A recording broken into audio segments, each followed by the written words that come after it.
Vamos a iniciar con lo que viene a ser el origen del derecho romano, en cómo fue surgiendo en la República y bajo qué imperio, qué procesos atravesó. Por ejemplo, atravesó el plebiscito, el Senado consulado, las normas recopiladas en los textos como el Código Teodosiano y el Corpus Juris Civis de Justiniano.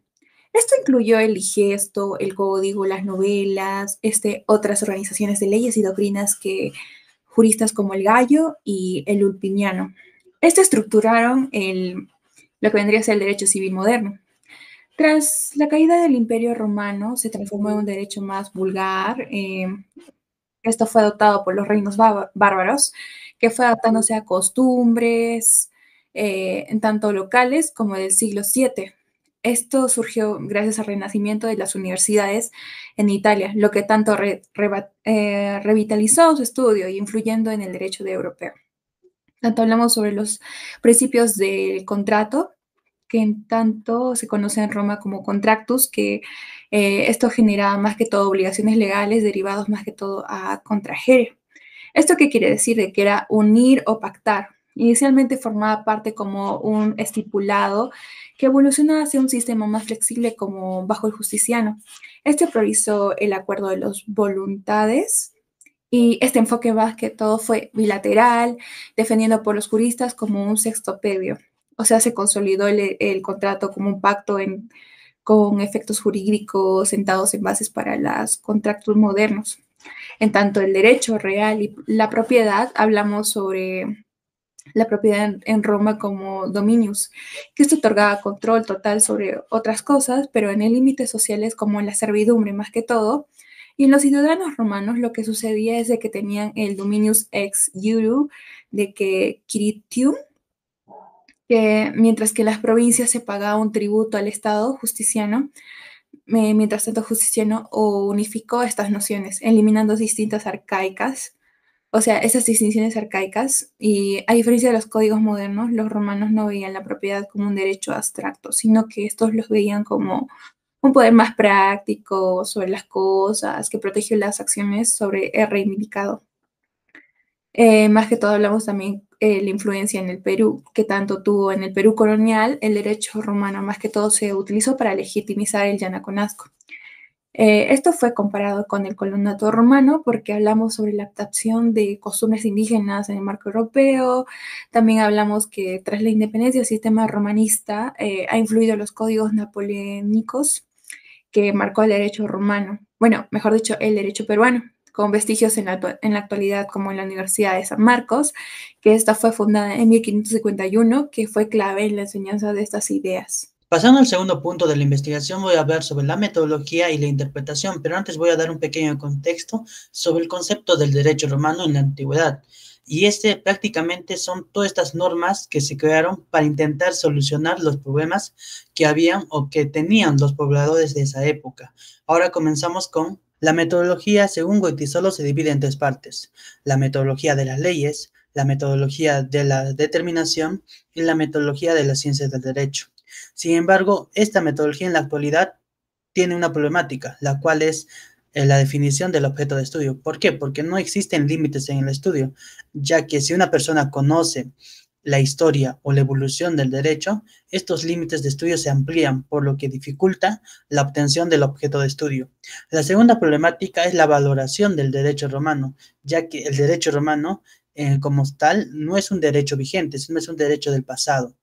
Y al no ser un vigente, el estudio que se da sobre este no es tan minucioso, y por la cual prácticamente el estudio o la valoración que se da de esto se va disminuyendo a lo largo del tiempo. Ahora, en cuanto a la interpretación, básicamente existe la interpretación a nivel general y en el ámbito político peruano. A nivel general, la interpretación es esta voluntad que se da antes, durante y después del acto jurídico. En el caso de la interpretación en el derecho peruano, este es prácticamente un procedimiento dentro del acto jurídico peruano, la cual busca dar explicación de los gestos, actitudes, del carácter del declarante. Como vimos, el derecho romano ha dejado un legado en la actualidad. Este legado es la rigidez. Sin embargo, esta rigidez no es tan dura como se dice, sino que a lo largo del tiempo se fue adaptando a la época, por la cual la rigidez de este en la actualidad cambió de tal manera que se analizan las expresiones, el carácter de las declaraciones de la persona. Derecho privado y derecho público. La importancia que guarda el derecho romano en la formación del derecho administrativo y constitucional es porque su influencia se debe a la profundidad, el pragmatismo y la sistematización de sus instituciones y principios jurídicos. Además de saber que la gran extensión del Imperio Romano ha necesitado una compleja estructura administrativa y funcionarios públicos. Por esto también se desarrollaron normativas para la administración de las ciudades, la recaudación de impuestos, la gestión de bienes públicos y la prestación de servicios. El derecho romano no tenía una constitución escrita y formal como las que conocemos hoy. Aún así, sus principios e instituciones han dado origen a conceptos elementales del derecho constitucional actual, y esto se da porque el derecho romano estableció un concepto de ciudadanía. Por otro lado, la influencia del derecho romano en el derecho privado se puede ver en instituciones como el matrimonio, la patria potestad, la propiedad quiritaria, los contratos consensuales y el sistema de sucesión testamentaria, los cuales han sido desarrollados con gran detalle y precisión por los juristas romanos. A su vez, la influencia del derecho romano en el derecho público se puede ver en el derecho administrativo y penal, debido a que el derecho romano contenía instituciones jurídicas orientadas a regular la acción del Estado y preservar el orden público. En el ámbito penal, el derecho romano estableció principios como la tipicidad, la legalidad de los delitos y las penas, y la distinción entre delitos públicos y privados. En cuanto al legado del derecho privado peruano, que se expresa en el Código Civil, es un heredero directo de la tradición romanista, mediada por el derecho español y las codificaciones europeas. Su origen y evolución se da antes de la llegada de los españoles, además de saber que el derecho privado peruano se caracteriza por la autonomía de la voluntad, permitiendo a las partes regular sus relaciones jurídicas con ciertas limitaciones impuestas por el orden público y las buenas costumbres, que es un principio con profundas raíces romanas. Finalmente, se puede decir que el legado del derecho público en el Perú se desliza del hecho de saber que el derecho romano sentó las bases conceptuales para la organización del Estado y la administración de justicia. Y en cuanto a sus características y principios fundamentales, el derecho público peruano se rige por principios derivados de la tradición romanista y del desarrollo de la teoría del Estado moderno. Derecho romano y sistemas jurídicos modernos. Imagine un imperio que, hace más de 1500 años, sentó las bases de la justicia y la ley que nos rige hoy. Un legado tan profundo que, aún sin darnos cuenta, respiramos su influencia en cada tribunal, cada contrato y cada constitución moderna. Hablamos del derecho romano. Roma no solo construyó caminos y acueductos, sino también un sistema legal robusto y sofisticado, diseñado para gobernar un vasto imperio, desde la ley de las 12 tablas, su primera codificación, hasta la brillante jurisprudencia de juristas como Ulpiano o Gallo.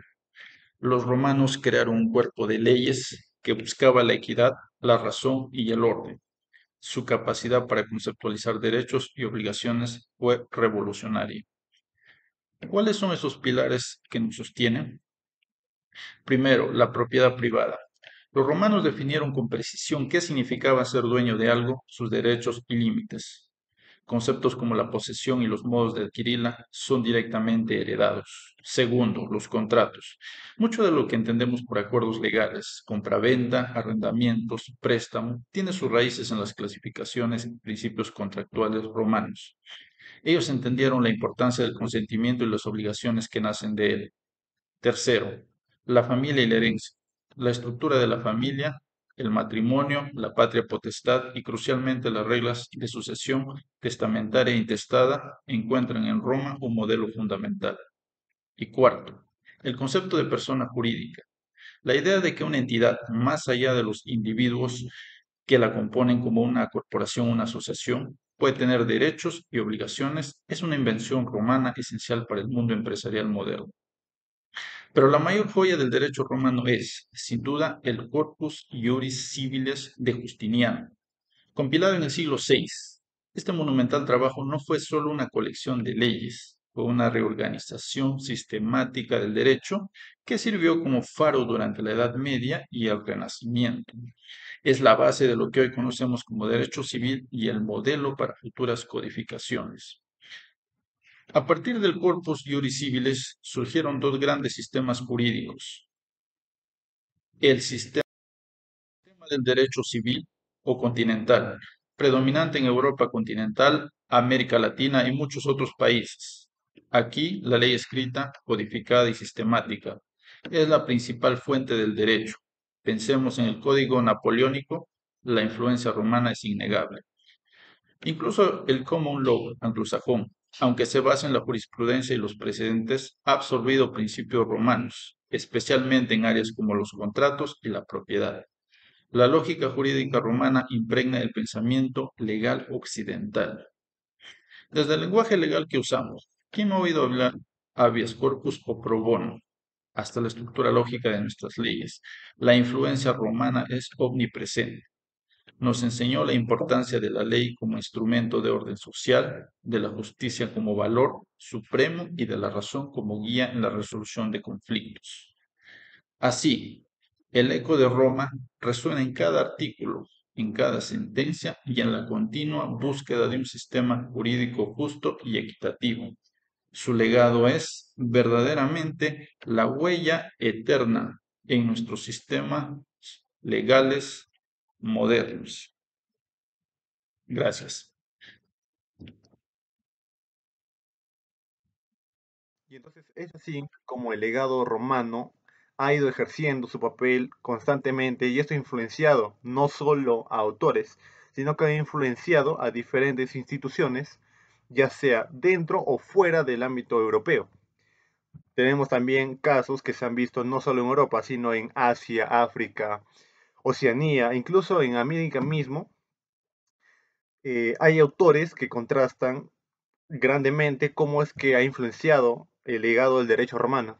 Uno de ellos, lo que tenemos a Franz Wieler o Wiecker en el año 1995, hace un pequeño contraste a la novela o obra de Justiniano, un ex emperador de Roma, de una novela llamada Corus Luris Civilis. El Corus Luris Civilis, él lo adoptó para sacar dos conceptos que actualmente ya se usa con más formalidad o un tecnicismo mucho más legal, dentro del marco legal, obviamente. Lo que es el dominium y lo que es el obligatio. El dominium es lo que nosotros lo conocemos como lo que es el dominio a un objeto, el dominio a una cosa, el dominio hacia algo. En este caso ya depende de cada contexto. Puede ser el dominio que tengas un acta, ya sea legal, que afirme que tengas el dominio a una propiedad, el dominio a un artículo, el dominio a un vehículo cuando le haces una compra, etc. El obligatio ya viene más que todo una manifestación no para ti mismo o para alguien, sino para la unión de dos personas o, o un acta para dos personas. Esto va a ser ya mucho más estructurado y depende del contexto o la circunstancia que se encuentre dicha acta para el obligatio. Ahora lo que tenemos es Alan Watson, al mismo año de 1995, en el Código Civil peruano. Hacemos una contrastación en el peruano, más que todo para ver cómo es que desde Europa, un continente que está mucho más alejado, llegó a América, y especialmente en Perú, a Arequipa. El Código de Buena Fe o el Código de Aequitas. ¿A qué se refiere? Esto más que todo no tiene que ver un tema tanto legal, sino un código civil que significa buena fe, que todo tiene que ser justo, equitativo o igualitario. Ahora, en diferentes organismos tenemos lo que es la OMP, un sistema que registra votos, ya sea democráticos y en diferentes clasificaciones, voto nulo, aprobatorio, tal. También tenemos otra organización, lo que es una universidad, en este caso la Universidad Nacional de San Agustín de Arequipa, ya sea en dos aspectos. Uno, cómo hacen los estudiantes de Derecho, porque ahí es donde más se contrasta, la forma de que ellos hacen sus clases. El derecho general, la historia del derecho, y en diferentes contrastes de cómo usan ellos el derecho, hasta el derecho romano. Les hacen leer un libro como tal para poder entender cómo es que ellos han adoptado ese derecho y lo han contragiversado hasta la actualidad. Inclusive, fuera de las clases, cómo es que ellos asumen ese cargo, cómo es que un notario, un diplomático en derecho acude o alude a estos términos legales.